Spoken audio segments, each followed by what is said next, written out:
Hi, my name is Dominique Shorter Taylor, and I'm a board certified behavior analyst. Today, we are going to talk about how we can use applied behavior analysis or ABA to effectively change behavior. You, the coach, have a unique role and mission to teach the art of boxing through relaxed intensity. Many of the clients we serve may come in with higher rates of anxiety, higher rates of intensity. So today we are going to learn strategies to effectively change behavior. During this training, we will have a brief introduction on applied behavior analysis and the science of behavior change. We are going to recognize what neurodivergence is, or we are going to explore neurodiversity and what our clients may look like.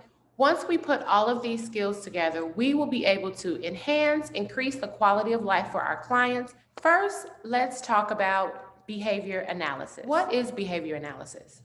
Behavior analysis is a scientific approach to understanding the relationship between a behavior and its environment. So, behavior is anything we do that is observable and measurable and has an impact on the environment. That can be talking, boxing, walking, exercising, fighting, raging, whatever that looks like. Those are the behaviors that we are seeking to change. ABA shows us that our behavior is directly affected by the environment around us. So if we can identify some of the triggers that are in the environment, manipulate those triggers, we can have a very impactful change on any behavior. Let's identify what is a behavior. A behavior is pretty much anything that you do that is observable, measurable, and has an impact on its environment. Applied behavior analysis emphasizes how our behavior is directly impacted and affected by the environment and the stimuli that is around us. If we take a moment to actually look and analyze the environment, we can identify many ways that we can change behavior just by manipulating or changing things within our environment. Some examples of behaviors can be walking, talking, jumping rope, boxing, fighting, raging, or intentional breathing. So, how do we change behavior? We have many different ways we can see effective behavior change. We can see behavior change a number of different ways. We can increase a behavior. That's a behavior that you already have in your repertoire. You just want to see more of that. Behavior analysis can be used to teach a new skill or a boxing technique, or we can use behavior analysis to decrease undesired behaviors. Those are those behaviors that are impeding or getting in the way of progress. First, we are going to talk about ways to increase behavior. In behavior analysis, we use a technique called positive reinforcement. Positive reinforcement is just when you add a stimuli or a preferred reward immediately following a behavior to increase the likelihood of that behavior occurring in the future. Let me give you an example. If someone were to get on stage and sing a song, they would expect the audience to applaud, clap, and cheer. That clapping and applause is a reinforcer for that singing or performing behavior. If the applause is something that the person values, they are more likely to sing in front of an audience in the future. Another way we can positively reinforce behavior is just through social approval. That can be a high five, that compliments, money, food, treats, gift cards, gifts, hugs, anything that that person values can be used as a reinforcer if you implement it immediately following that behavior and it strengthens that behavior in the future. We can also use negative reinforcement to increase behaviors in the future. Negative reinforcement is simply removing or getting rid of something that is unwanted or undesired. When this is applied, this can also lead to behavior increase. For example, if you are seeing desired behaviors during a workout session, as a reward to your client, you may say, I'm going to remove 10 pounds of weight as a reward for you working so hard today. I'm going to remove that extra workout that you had planned for tomorrow. Don't worry about it. You did a great job. So negative reinforcement is just removing something that is undesired and non-preferred in order to increase behavior. Next, we'll talk about how to decrease behavior. So these are behaviors that we want to get rid of. These are behaviors that are getting in the way of whatever it is, whatever goals that we're trying to reach. We have to identify what these behaviors are. And in behavior analysis, our first step is to identify why these behaviors are occurring. It's not enough just to know what the behaviors look like or know the topography. It's very important to know the function of the behavior or what's maintaining it. You want a deeper understanding of why behavior is occurring. You want to look at the ABCs of behaviors. The A is the antecedent, B is the behavior, and the C is the consequence. The antecedent is always going to precede the behavior. The antecedent is the environment. It can be the trigger. The antecedent is a very powerful tool. We can use this to see some very effective behavior change. An antecedent can be something that triggers a behavior. For example, a loud noise or a loud atmosphere can trigger some disruptive behaviors. It's really important to identify what triggers these behaviors. What typically happens right before this behavior? Does that environment always trigger the same behavior, or does it trigger similar behaviors?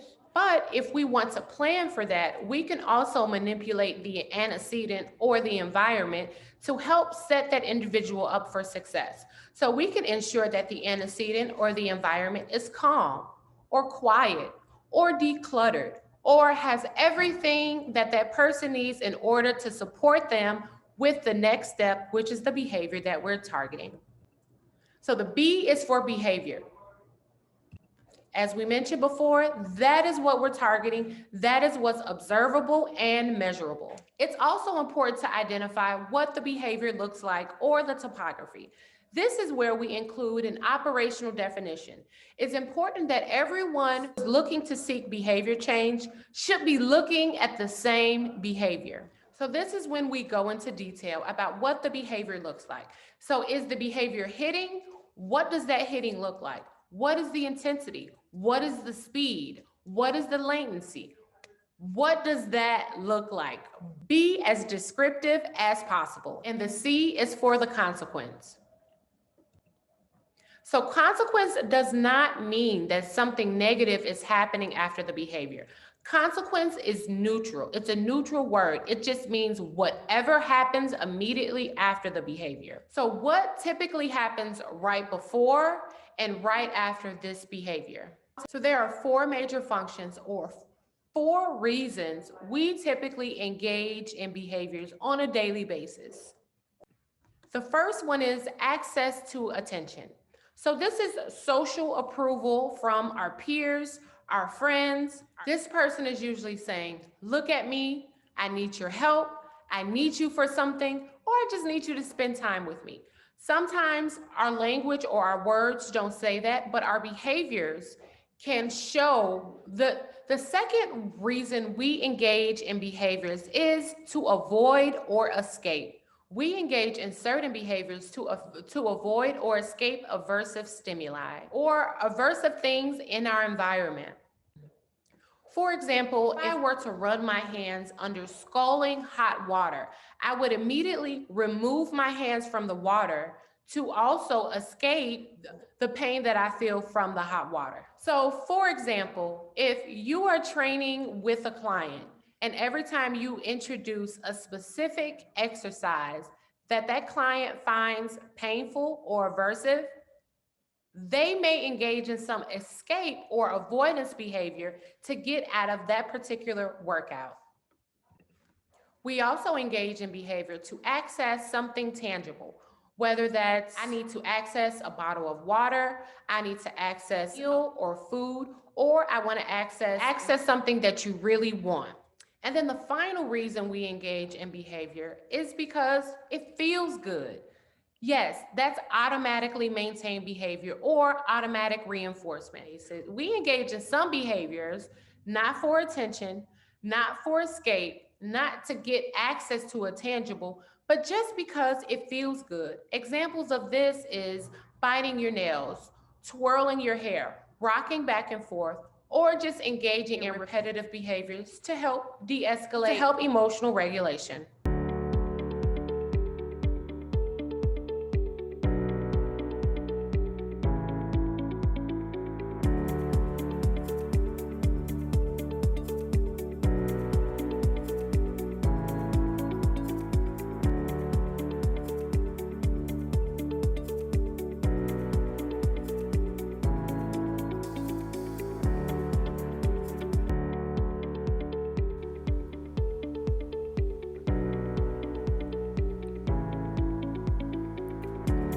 Attention or social approval. Attention maintained behavior. This behavior intended to get the attention of others. This could be in the form of negative or positive attention. Escape or avoidance.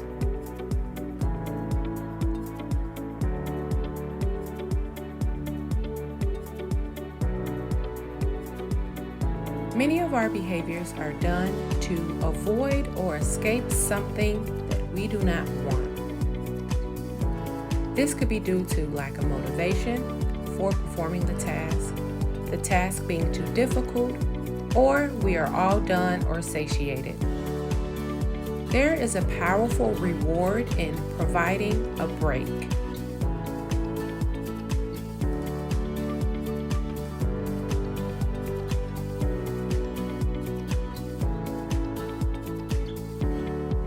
If someone is engaging in escape-maintain behaviors often, it may be helpful to take a step back and provide easier steps in order to complete the task.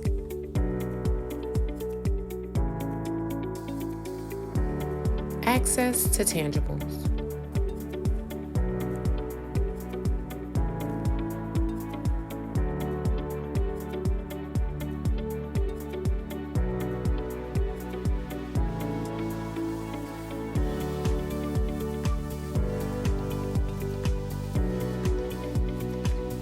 This is referring to a concept that sometimes we engage in behavior so that we can gain access to a desired item or activity. We may behave in certain ways to gain access to a preferred drink, food, person, or a specific activity with a person.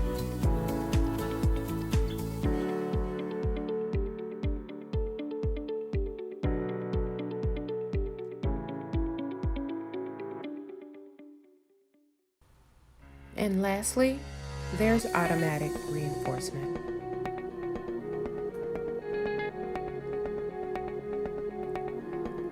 This behavior is referring to stimulating the senses or self-stimulation. This behavior gives the individual some kind of internal sensation that pleases them or removes an internal sensation they don't like.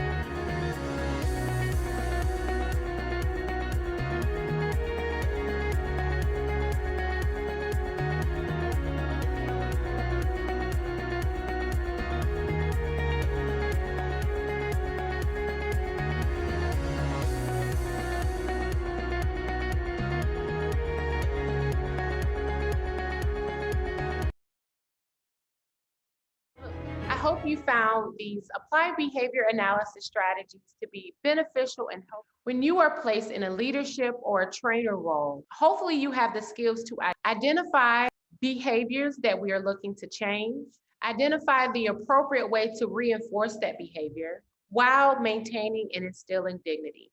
Bye, thank you.